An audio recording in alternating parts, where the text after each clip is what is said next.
I can see you all joining in the participant room, which is very, very exciting. Thank you for being here with us today and welcome to another Digital Boost Masterclass. As you can see, we are talking all things branding today. This is a big topic if you're a small business, because when you get it right, it can be very, very powerful. Ian, our lovely host for today, will be talking all about this in just a second.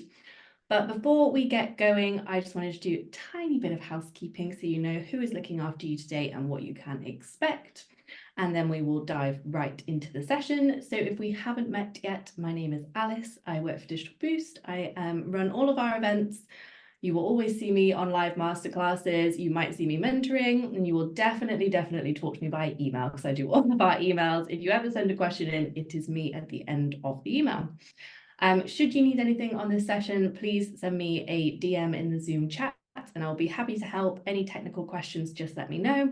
Or if you want to ask me any questions after the session, you can email us and I will be happy to help. All of our sessions are recorded. I know that we're going to be talking lots of golden nuggets today. Take as many notes as you can, but just know that we are recording and it will be shared with you in the next 24 hours so that you can go back over everything that we have talked about. And we do want these sessions to be as interactive as possible and get you the help that you need. So if you do have questions throughout the session, pop them in the Zoom Q&A for me. If you can pop them in the Q&A box, that's super helpful. It helps me to keep track and not lose any. I will keep an eye on the chat and I will do my best to pull any out. But if you can remember to put them in the Q&A box, it is super helpful.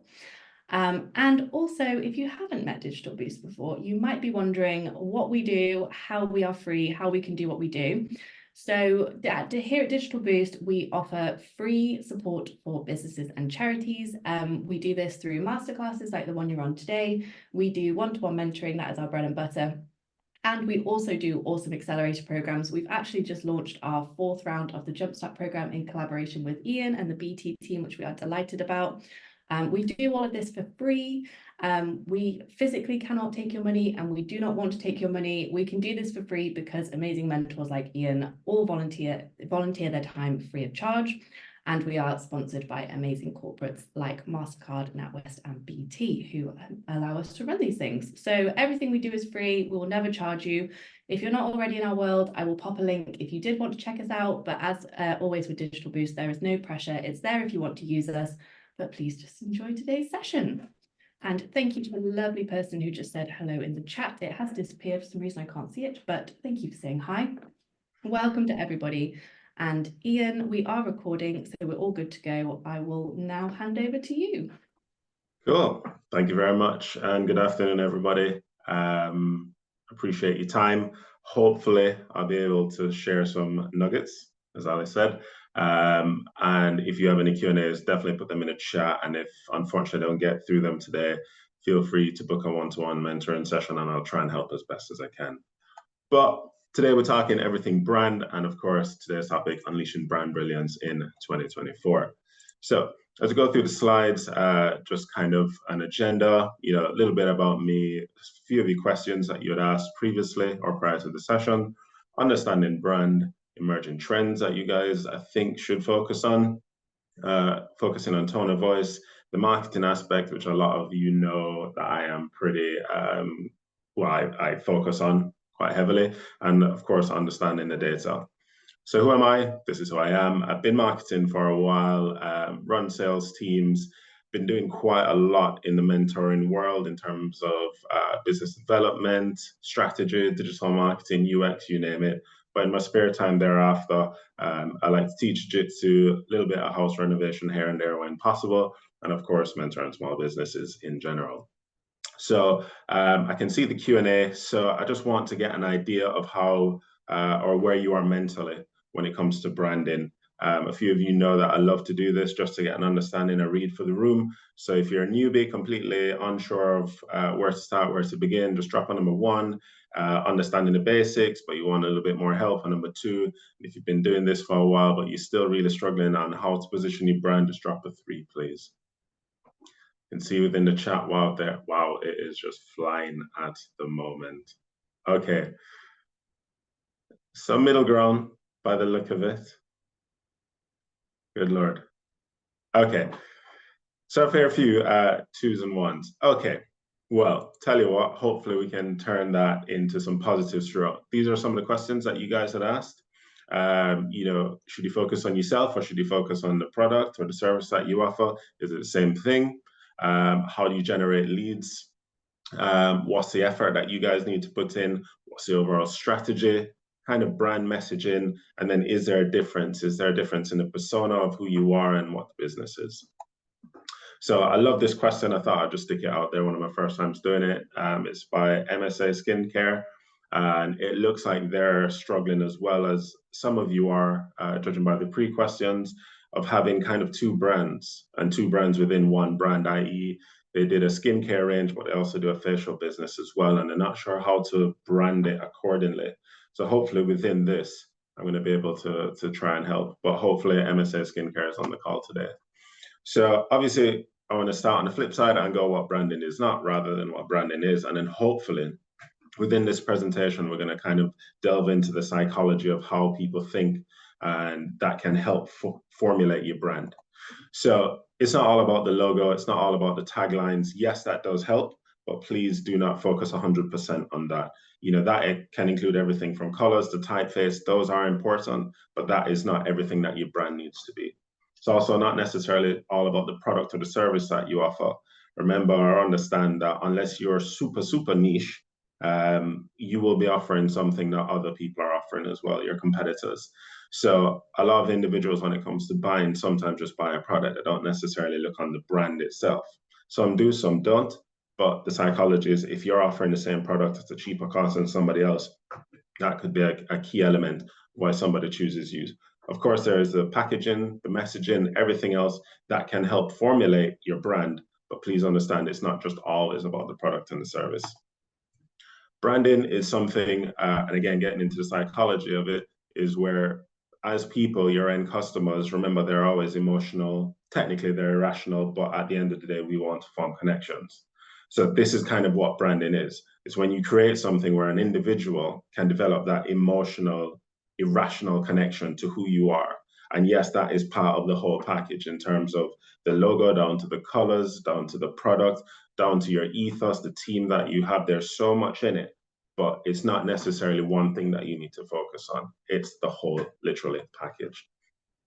So your branding is technically your reputation and how it kind of stimulates your audience. Remember, again, I will never ever stop saying this. Everybody's emotional and irrational. I can tell you right now, I could name a brand, and judging by the vast amount of people on this call, we will all think different of that brand. It's because of how that brand has that reputation in your mind. Customers are always looking for that kind of connection, that deeper bit of community and that tribe. Of course, this is why we live where we live. We always want to be part of a community. We want to be near a high street because we love that community feel. So if a brand can give that to you from a distance, even if you've never ever met the CEO, or even the people who work in the team, but give that kind of community element, a lot of potential customers, will go towards that brand or lean towards that brand. For most of us, when we're creating our brands, you'll probably approach someone, a designer, a family friend, or even someone who can help. And you say, look, I need a logo. Can you design one for me? Can you come up with a tagline? Can you come up with a slogan? Come up with a website? And of course, once these individuals give it to you, a lot of small businesses go, okay, cool, tick box, I've got my logo, I've got my tagline, and then I can go from there. But ideally, we need to be going into the mindset of what your customer's looking for. Everything that you've had created for you or that you create for the business, what vision has that created in their head? What feeling have you given to them? What's perception of your brand? The design of the product, again, is that meeting a need, a requirement, or is it something that you've just created and gone, I think this will plug the market? What research have you done? What's the culture of the business? And again, what is I should say, who are the people in your team? The message that you put out is very key to helping the end user understand who you are as a business. In a weird way, branding is technically that unique, emotional, and irrational way of us going, I prefer this brand. So how have you created that mindset of an individual going, okay, I prefer your brand, even just by seeing your brand and not necessarily even buying your product or enlisting your services? A key one of that is water. At the end of the day, water is water. Yes, there is some chemistry, some pH level difference, but a smidgen amount. I can tell you what, a lot of us tend to go, okay, I'm going to buy this particular water, when in actual fact, we are technically buying plastic. You are buying the branding of the plastic bottle. That's why a lot of bottles tend to go, okay, we are going to showcase, some form of nature, some form of glacier, some form of natural spring on the water to try and put you in that mindset that you can go, I prefer this water, and I don't want people to necessarily think it's just tap water. But water is water. But when you look at how many different water companies out there in the world, they're all selling the same thing. It's branding on a plastic bottle and putting a different kind of image in your head that you go, I'm going to prefer this brand over this particular brand. I've worked in sales for many years, and I know full well you cannot control people's feelings, but you can influence them.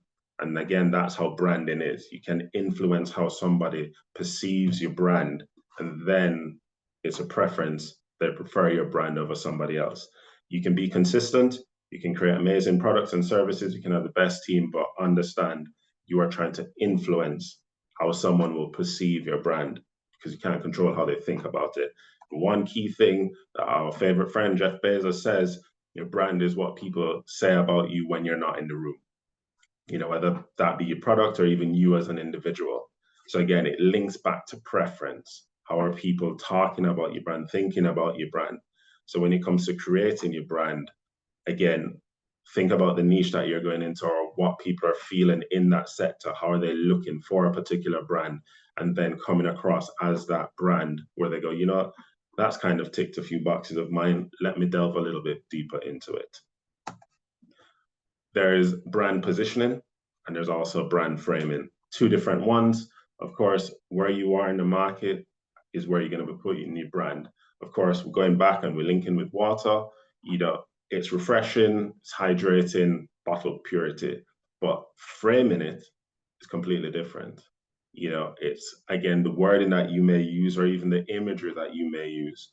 I mean, one of the key ones a few years ago as well was a white t-shirt. Hopefully we all have at least one white t-shirt in our wardrobe or have had one through our life. We all know a white t-shirt is a white t-shirt. But then Kanye West came along and sold the same white t-shirt for £300. Now, of course, he framed it in a particular way that it's sold out, but still a white t-shirt. And it's the same with water. We can pick up a bottle of water for 50p, but you can also pick up another different bottle of water, whether it's a Fuji bottle of water or Vosso bottle of water. And again, that's like £6-7 for water. It's how you frame the brand. Again, most of us have probably been to art studios or, galleries where you look on a wall and you go, I could have painted that with my eyes closed. But again, it's framed in a particular way where you go, wow, I understand why somebody may think that is worth £2,000, £3,000. But again, it's all about framing.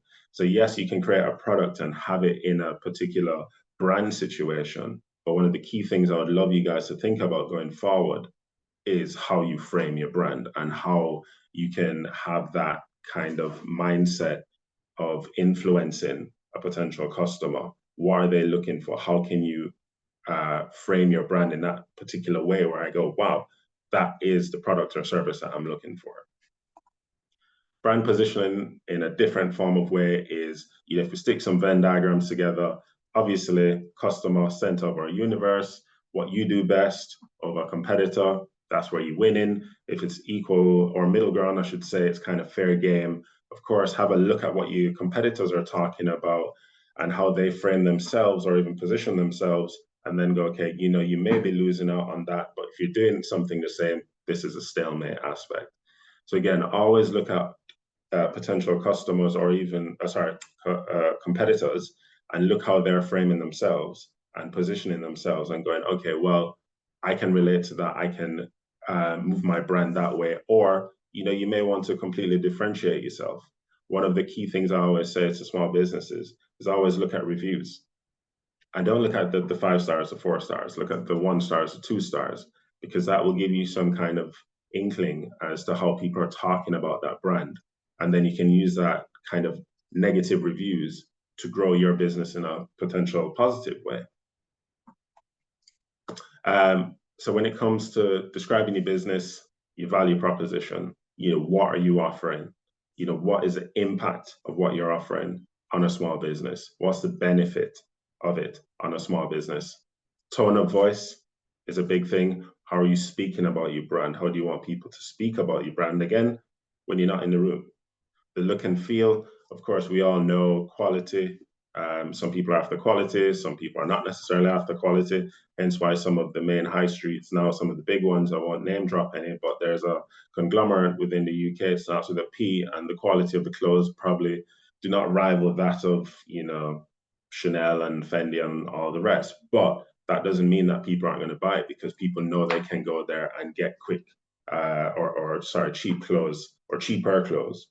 So again, where are you in the market? Where's your brand positioning? And then, are you living up to the expectations of those coming after you? Again, the messaging and the design of what you're offering, is going to be part and parcel of everything.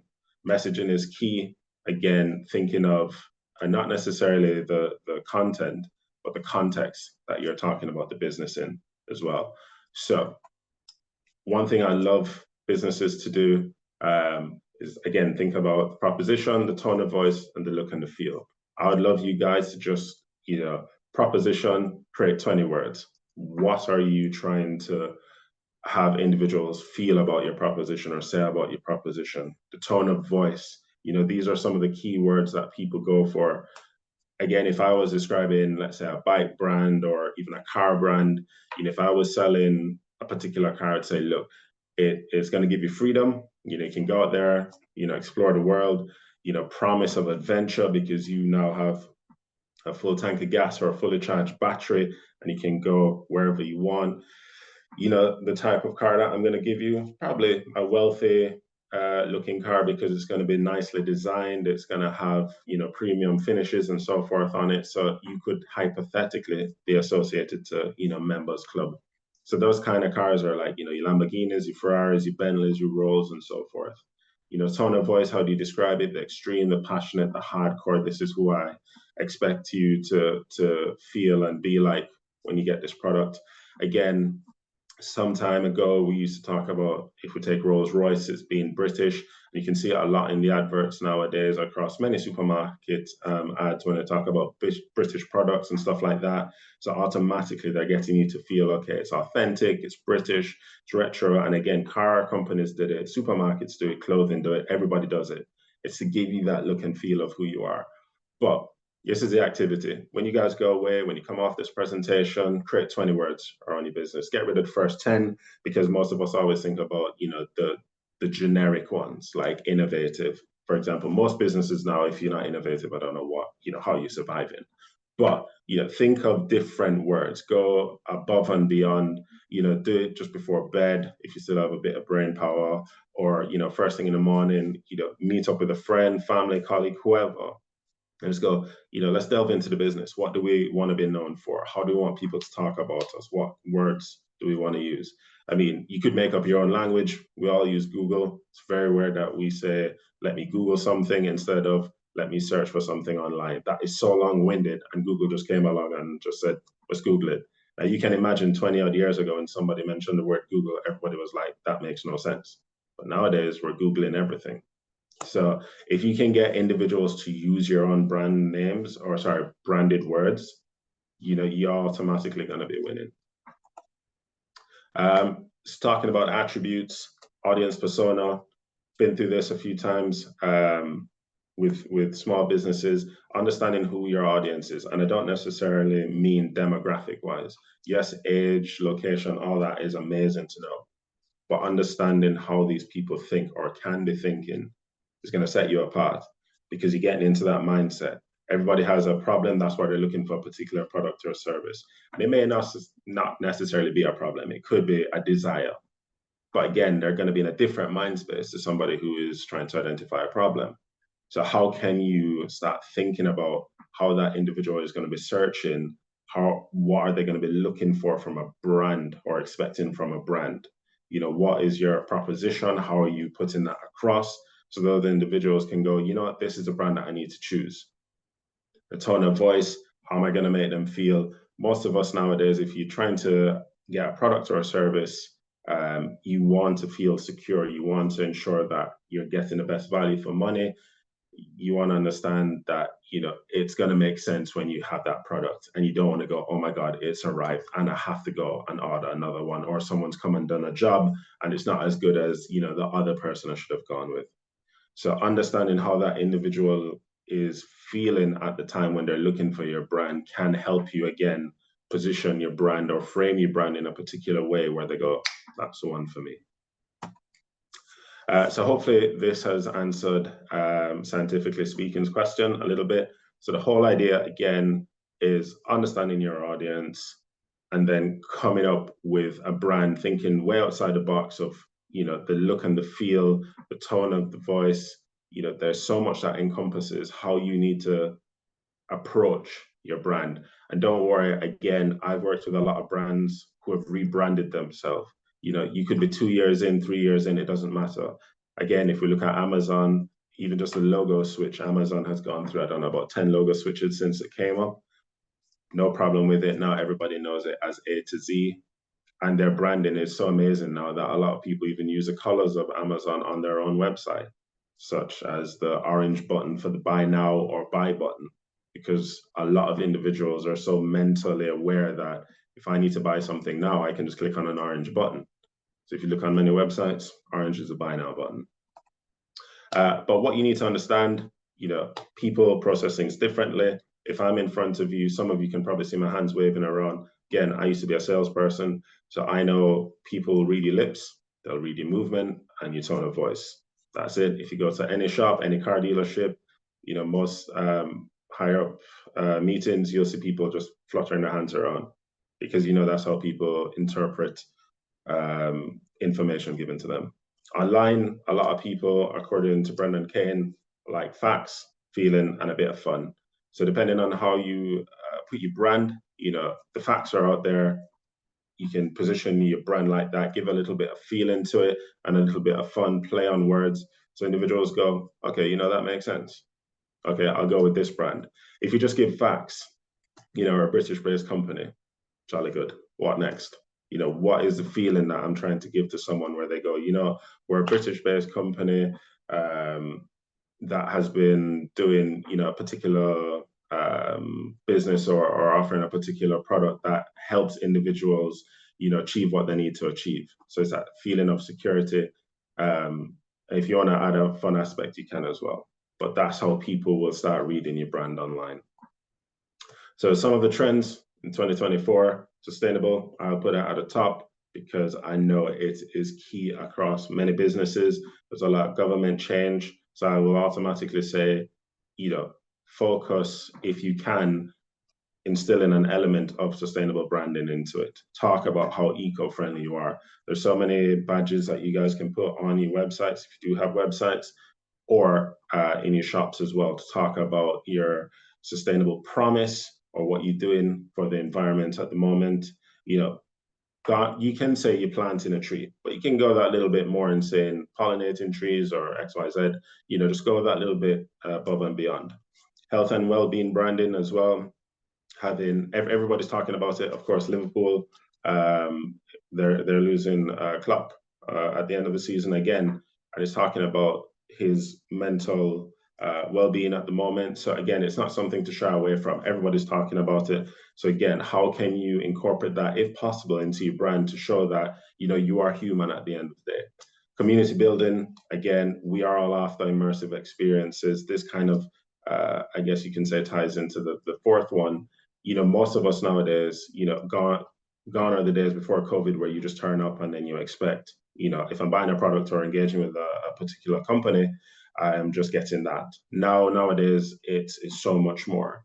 How can you build a community around it? Again, going back to one of the initial slides, we are always want to be part of a community, a tribe, and we just want something different.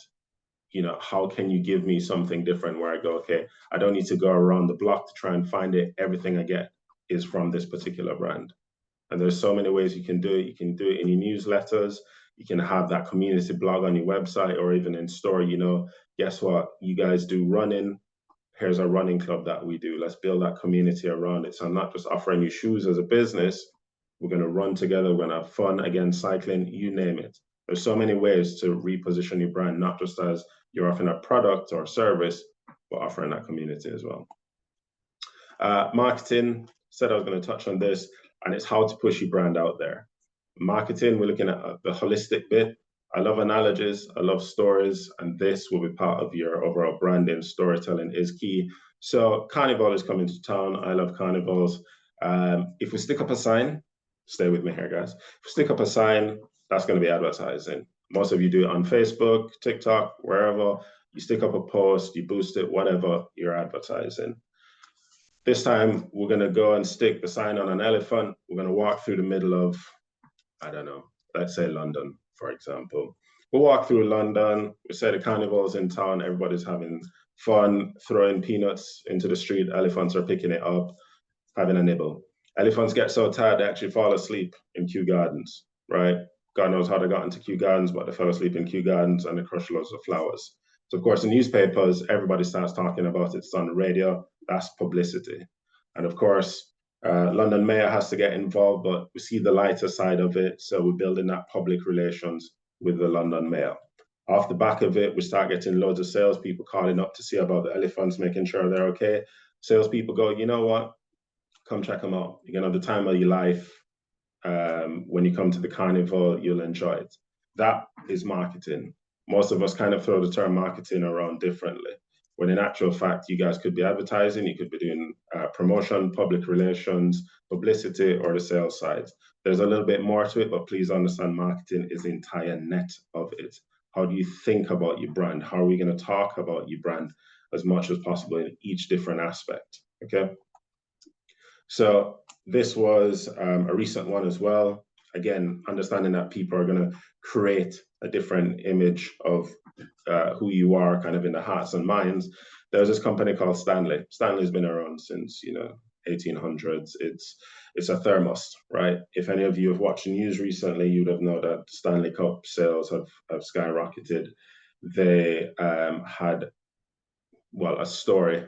I'm not going to say this is a marketing ploy, but I'm going to say it's a story where their thermal cups, one of them was in a car and that car caught fire. Then the lady went to the car, took her Stanley Cup out, shook it, and there was still ice in it. The car was completely burnt to bits, but there's still ice on it, right? Or sorry, ice in it. Off the back of it, Stanley was like, thank you very much for posting that TikTok video. What we will do is buy you a new car. And of course, that then made the news and everybody had the time of their life with it as well. Since then, share price has non-stop growing since back end of last year. It was already booming, but of course, the likes of Starbucks then come along and say, look, we really need to push this partnership. Starbucks came along and they created the Starbucks Cup. Now, Starbucks Cup with Stanley kind of started earlier on last year, but then since that little incident, I won't call it a publicity stunt, we'll call it an incident for now, because, can't confirm, it's taken off. There was a mad rush. It was almost like a Black Friday in January for these cups. It sold out. Each cup is worth about £40 on the shop floor. However, sold out, so they're all retailing for about £200-300. Right? Now, why am I saying this? Again, the positioning, the framing, and the marketing allowed this cup to be sold out, in the first day across near enough entire America. It was in Target shops. So again, Black Friday type lines outside, people running in and just grabbing this cup. Check it out in the news. It's interesting. But, where are you in the journey of what we're talking about with your business? Are you still building up awareness of your brand? Are we still talking about your brand? Are you trying to get engagement in your brand? Are you in the part where you're selling your brand, but again, still focusing on awareness, the loyalty of your brand, growing up that community, and so much so that, it's not just retention, but they're recommending and telling other people to join your business as well, or at least buy from your business. That is key. So where are you at the moment? Understanding that a lot of people, if you scream and shout about your business, i.e. advertise it or promote it, it's at the wider scale of the funnel. But as you filter down, you will get people who are more and more interested in your business and then start buying and then recommending your business. We call them ambassadors. Understanding as well that we live in a day of permission marketing, or a day and age of permission marketing. Not really going to show my age here, but this wasn't a thing when I was first starting out. Newsletters weren't really big, but now we have the opportunity of, on your websites or in the store, sign up to our newsletter. And guess what? When these individuals sign up to your newsletter, that's when you can really start pushing your brand, helping them to understand who you are and what you're about. And again, they'll probably recommend you to others to be like, you know what, this company that I bought from, or this guy who I've taken this service from, this is what they're about, and I believe in it, and you also believe in it. Because I will probably be a part of a community which like to talk about these things. So again, it's that word of mouth recommendations. So when you start doing your emails, again, be personal, be relevant, and then almost have that bit of anticipation, like, oh my God, I can't wait to see what the next email is about. Try and build a hype, try and build something where the community goes, I love receiving emails from this company. Clarity is key, that emotional connection, USPs, unique selling points. Let's scream and shout about what you do over any competitor. Again, positioning the brand and then framing it where I go, this is it. Authentic storytelling. We all love storytelling, hence why little kids love listening to stories before bed. It's just ingrained in our heads. We love hearing stories. Visual consistency as well, customer centric on every approach.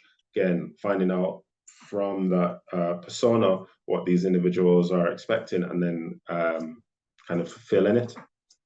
Interactive content, if possible. It's going to be easy, again, in this day and age. We all have mobile phones. It's easy to record and then post it, and then save it, stick it in an email and send it. So again, interactive quizzes, polls, there's so much that you can offer as a business. Again, trying to really enhance your brand over a competitor. Customer engagement, again, selling to people who actually want to hear from you. That falls within the email rather than interrupting people who don't want to hear about you. When it comes to marketing the business, again, figuring out who is trying to buy your product, why would they be looking for your product or service, and then advertising correctly, promoting correctly, and then going down the route all the way up to the email newsletters. There's a lot of different places that you can shout and scream about your business, using those 20 words that I was talking about to really get the messaging across. You can use it on a whole host of socials. And again, that's not just socials where it's text socials, but you can also have the video socials. YouTube Shorts are killing it at the moment from an SEO purpose, or perspective, I should say. SEO is always going to dominate the world, but video SEO is a second.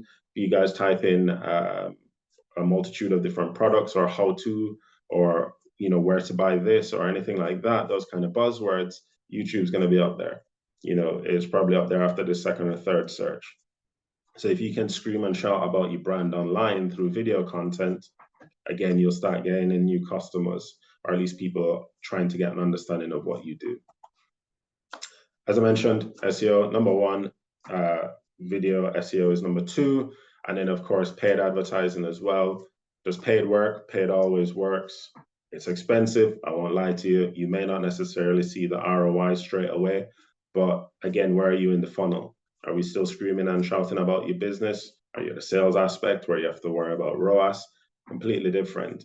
But if we want to produce a brand where we need to get it out there, you can wait on organic. But if you really want to reach a mass, especially within your local area or nationally, your best bet is to start putting some funding behind paid advertising. Meta platforms, £5 a day. LinkedIn, I think, is about £10 a day now, but you have the likes of Pinterest. Again, depending on the product or service you offer, Pinterest could be amazing for you. Why would I use Pinterest? I probably would use it to spruce up my house. If I was ever looking for wedding stuff, anything like that, if you have a product or service to offer, Pinterest would be your best bet. Email marketing I've talked about, and of course, the organic as well. But always look at the context rather than the content, especially when you're looking at your competitors. Some of you may go, I'm posting the same thing that they're posting, but it's not working for me. It seems to be working for them. But look at the overall context of it. We can post the same thing, regurgitate the same things over and over. but are they reaching a particular audience in a particular way that people go, you know, that I already know that's the brand that I need to follow. So therefore, I'm liking all their posts and so forth. And some of you will probably experience that as well, where you go, you know, I've taken the same pictures this person has taken a picture of, near enough, but the product's just not getting out there. Again, they've probably done a lot of the groundwork where they've gotten the pool of audience that are going to interact with them and know and like the product that they offer. So for yourselves, whoops, I would always say, you know, understand the individual that you're after, the who, the what, the why, and where, you know, the 4Ws, you know, what actions are you looking for, who the demographic is. I won't stop speaking about audience persona. You know, where are these individuals, not necessarily just from a demographic point of view located in our country, but, you know, where are they at mentally as well? Like, what are they searching for? And why do they need your potential product or service? USPs, we all have USPs. If you don't know what USP of your business is, please ask a friend or a family member, or even just somebody who comes into your shop. If you do have a physical shop, or even somebody who buys from you, I go, again, going back into that interactive bit of the polls, why did you buy from us? You know, here's 10% off your next order, just to get that kind of qualitative information, and then quantitative as well if you ever do need it. But screaming and shouting about who you are, and that is going to help make that compelling sentence, because what makes you unique? It could be pricing, it could be quality. There's so many bits that can help, you know, rebrand your business. And the best part is you may have one particular mindset of thinking about your business, but your customers who you've gotten so far probably completely think different. And then that can change a compelling sentence. Customer journey as well. When they do hit your website or do come into your shop, the branding, again, what's in their head is that what your customer understood that you're trying to put out there. Again, is it completely different? When it comes to the marketing side of it, or promoting, let's say just the advertising for now, again, are you creating that, you know, message in their head from the advert that when they come to your website or come to your shop, they completely understand, and it's just omni-channel, makes sense completely, singing from the same hymn sheet? Or is it a completely different bit of chaos or something different? That's quite key and important to understanding, again, how to ensure that business comes back, and even the same customers come back. It's, you know, having that perfect hymn sheet. Breaking down any friction or any differences from the advertising or getting people to your website. Identifying key touch points as well. Again, if I'm coming to your business because you say you offer a particular product or service, you know, is that why I've actually come to your website and that's why I've purchased? Or is it something completely different? And of course, making sure everything is simple and streamlined, because again, individuals, they want to understand your brand. They want to buy from your brand if they've come to your website, because again, looking back at it, it's a preference. So just making sure that when they do come to you, it's completely streamlined. One thing to look at always is data. So if you have a website, if you do not have Google Analytics on it, again, bit of homework, make sure you have it on there before the end of the day.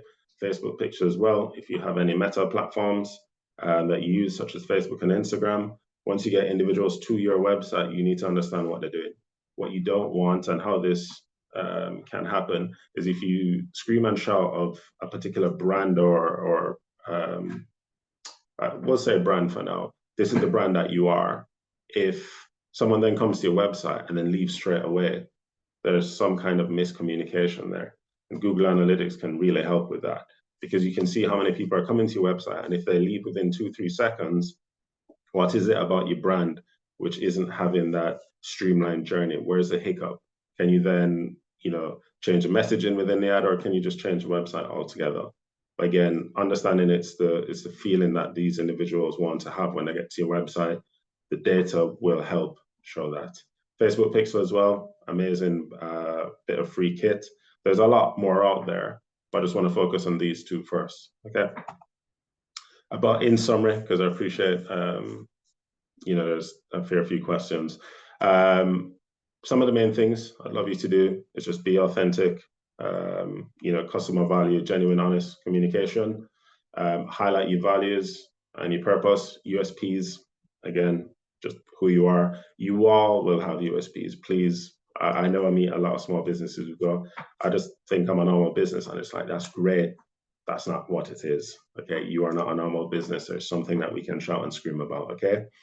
Position and framing is key. Again, always think about how can you frame your brand. Think about the art gallery on that, unique piece of art on the wall. They framed it in a particular way. They can sell it for 4K. How can you frame your brand where you can sell it for a lot of money? Understanding who your ideal customer is, audience persona, that is massive. Write it down. Go through 4 or 5 different audience personas. If I use my plant shop example, if I sell plants, someone will come to me and go, I want to buy a plant. Great. Mentally, I think I know everybody wants to buy a plant now. But then the people who want to buy a plant for a flat, it's different to a house. Probably size in plants. If you're living in a house, probably something more long-term than, a little lily or orchid. But then I could be thinking, okay, well, maybe someone wants to stage a house, for example, or someone wants to rent a plant for an office space or rent a plant for a conference or something like that. So automatically I need to start thinking different personas, what they're emotionally after as well. Can you incorporate trends? Of course, sustainability. That is a big thing for 2024. Look at any government agenda. It's big. So if you can incorporate that straight away, that'd be good. Community engagement. Again, build a community around your brand. People will start gravitating towards it if you offer meaningful content and that, community vibe. Can I learn something from you? Am I going to feel accomplished at the end of it? Define your objectives. Data is your friend, and never stop telling stories about your brand. You can always tell a story and frame it in a particular way where people go, wow, that's amazing. So final words from me. If you ever want to get in touch, if you ever want to have a chit chat about your brand, always happy to help. I can give you my view on your brand as well. Not going to say my view is right. I just can give you a different pair of eyes, different pair of ears to, the potential people you've always had that you've asked. Unfortunately, I'm not a yes man. Never will be. So I will just dissect your brand straight away and tell you exactly how I see it. So hopefully we can build some friendships from there. But I'll probably just go on to any Q&A. So Alice, then I'll probably pass back over to you. Hello. Thank you so much, Ian. What an amazing presentation and very, very thorough as always. If you guys are regular Digital Boost community members, you will know that Ian is one of our most fantastic masterclass hosts, and he does an awful lot of these sessions for us, and we are very grateful. And I'm seeing a lot of love heart emojis, a lot of clap emojis, which I am loving. So let's dive right in. We've got just 15 minutes, so we will get through as many of these as possible. But first of all, a couple of questions in the chat. Yes, we are recording. I'm going to edit it and send it out in the next 24 hours for you. I can also include slides if Ian doesn't mind me sharing them, but they will also be in the recording, of course. But I will chat to Ian about that. And I have popped a mentoring link in the chat. I will do so again in just a second. Lots of you wanting to meet with Ian.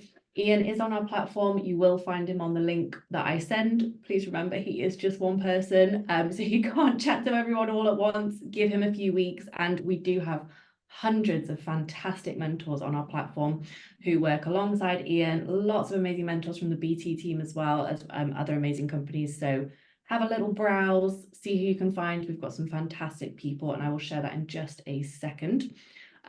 Richard, I'm going to come to your question there. So Richard has said, Ian, I've used AI to help in creating my brand name based on product attributes. So I have some ideas for product names. We've got around 12 products at present. I am keen to create an overarching brand name that we could use as URL for website. Any thoughts on the approach to this? For context, we're a family-owned and run business based in rural Ireland. We create food products from fresh exotic mushrooms, and several of our products are unique to the market. Wow, that is amazing. first off, before Ian dives in, I'm going to say questions like that are a great example of what you can do in a one-to-one mentoring session. It allows us to do a deep dive and it allows us to give you proper personalized support. But Ian, any kind of first thoughts on that for Richard? Yeah, so interesting product, obviously. So for me, it's from an SEO purpose. There is an amazing website called Also Asked. The reason why I say that is you can go to Also Asked and go, okay, mushroom-based products. How are people searching for mushroom-based products? What are they saying about it? And that can give you an idea of how people are searching. Probably give you about 20, 25 different terms or statements that people are searching. If any of those ring true to you, you can then head over to Google AdWords keyword planner and then stick in mushroom-based terms in there that you can find from Also Asked. And then from those terms, you will see how much people are searching on particular terms per month, per year. And then you can go, okay, well, if let's say a particular search has 50,000 searches and one that has 20,000, probably best bet to go with the 50,000. And then that can help shape the overall brand name because that's how people are searching online. And the way Google works or any SEO, any search engine, is they'll tend to look at the URL first. If they look at the URL first and then look at the content thereafter on the website, that automatically puts you in a good stead. So you're already ahead of competitors. So I'd always say look at Also Asked and always look at Google AdWords keyword planner, just to get an idea of volume online. And then you stick up an A4 sheet of paper, A3 sheet of paper, and then you just start doing random combinations of the words. But that will help give you an insight on how people are searching. Fantastic, thank you. And I've just popped the link to Also Asked in the chat there for anybody that wants to check that out. Francine has said, I had a career break and don't market at all. I'm slowly regaining confidence after the break. What's the ratio of time I need to spend on marketing versus what I actually do for the business? It feels like I need to mainly market. When should I decide it's time to outsource my marketing? Do I need a strategist, or can I just go in with these principles with random attack, assuming I understand all the principles? There is a follow-up to this that says, I don't want to work in marketing, and when you start talking about analytics, this feels like something I want to outsource. So I'd like to understand what parts are best for me to do and where I can pay someone else to do stuff where the brand feel is less important. Unsure where to start because it's very overwhelming. That's a fantastic question. What do you think, Ian? Appreciate all small businesses wear about 50 different hats all at once. So unfortunately, I was born into this world and I love Excel. So for me, data is my best friend. So I love that kind of stuff. But creating a strategy or understanding what you want to achieve is kind of down to you. It would be a great thing if you could speak to somebody else externally for them to give you their point of view. But if you're going to be going on your own for now, you can say, okay, over the next week, over the next month, over the next 3 months, what do you want to achieve? How are you going to position the business? Yes, you can put Google Analytics on your website. There's multiple YouTube tutorials on it, and you don't necessarily have to delve into it. All you can do is just go, okay, what do I need to look at? How many people have visited your website? Because some people go, okay, I need to forever keep changing my website. And in actual fact, you don't, because you probably don't have that much individuals coming to your website, while some you do. So getting an understanding of what you want to achieve over the next 3 months, I guess you could do on your own. And then, when it comes to paying for any advertising, that's when you can say, okay, well, this isn't my forte. Let me outsource it. Let me see if somebody can help and then what they're able to offer. So that's how I'd approach that. But again, I do appreciate you're probably wearing quite a lot of different hats.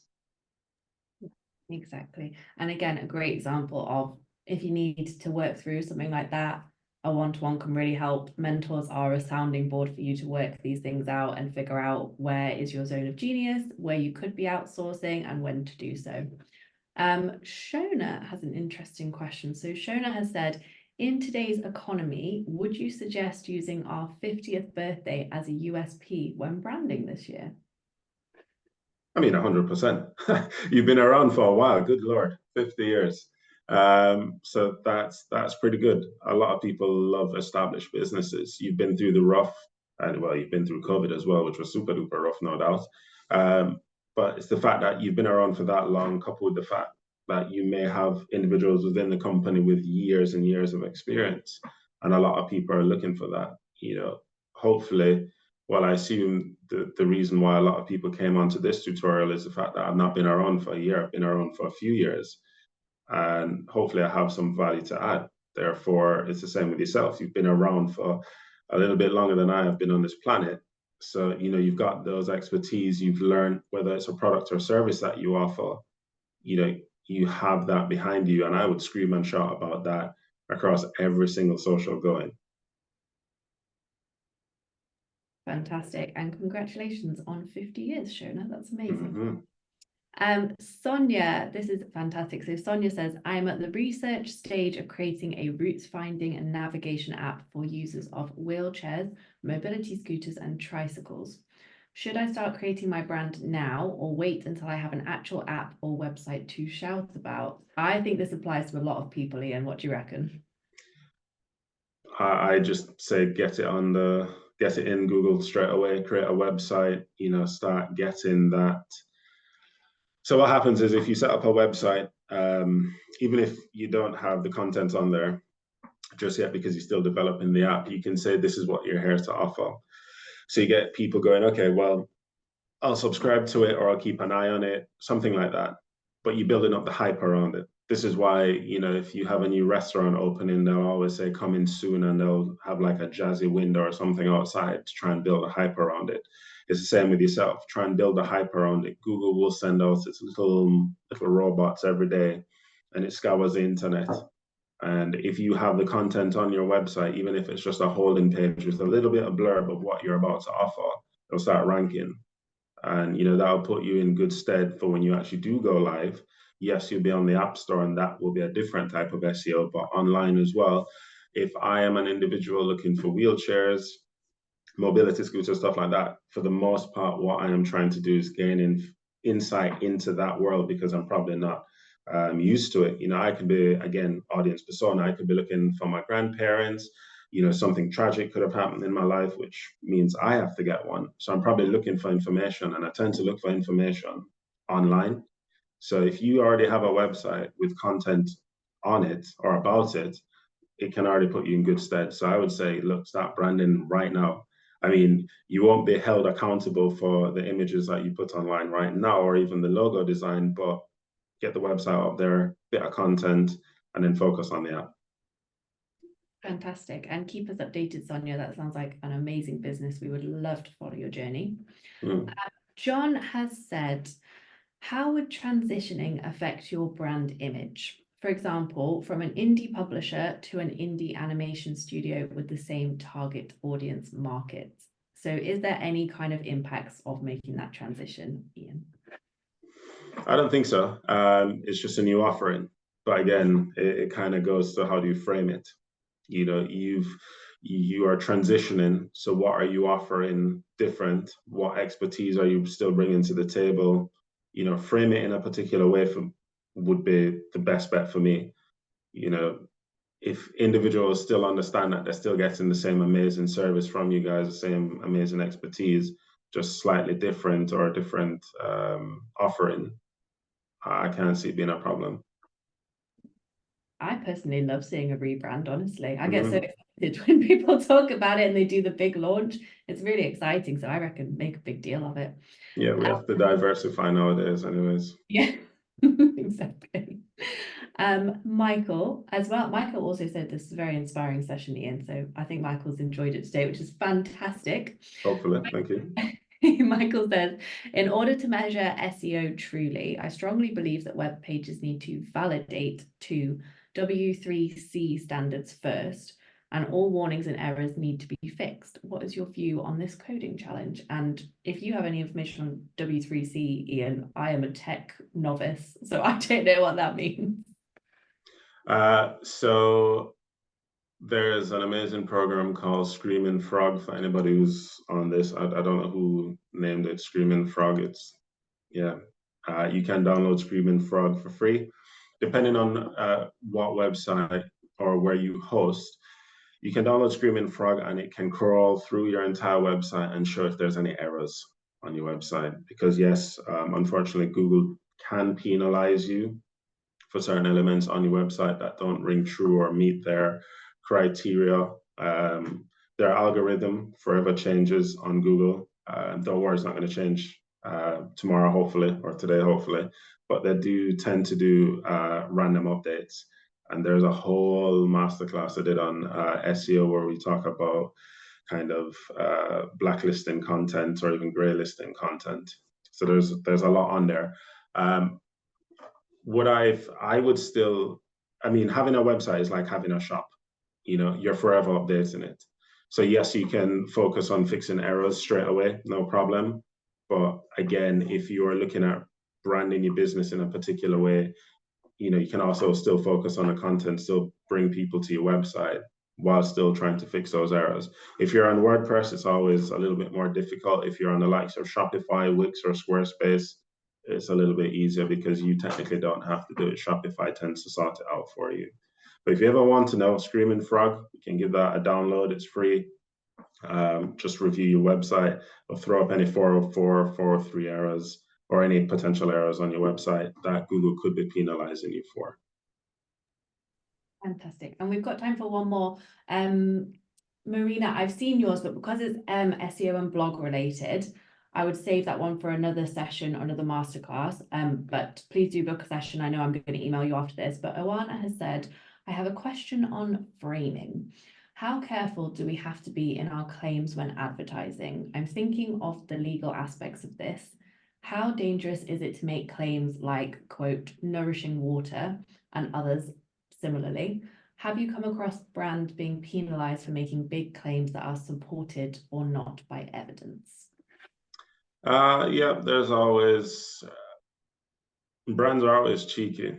There used to be a thing where in the UK you could not compare supermarkets to supermarkets, and nowadays you just go to Sainsbury's or Tesco's or any of them, and they're always comparing against Aldi. So regulations always change. If you are into muscle supplements, for example, you know, the likes of protein powder, a lot of them will say, okay, you know, this particular brand of muscle mass will have like 25 grams of protein, for example. But in actual fact, when they're reviewed, they don't actually have that much protein, and they use, I think it's nitrogen to expand or influence protein. So instead of 25, you could be getting 13.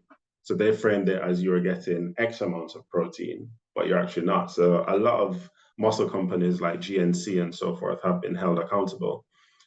Some people frame it, you know, our favorite one is, I can't believe it's butter. You know, that one is technically butter, but you get about 50% worth of butter in that versus actual butter. It's because of the likes of like rancid oil and so forth in there, and water, which has just expanded it, which now makes it spreadable.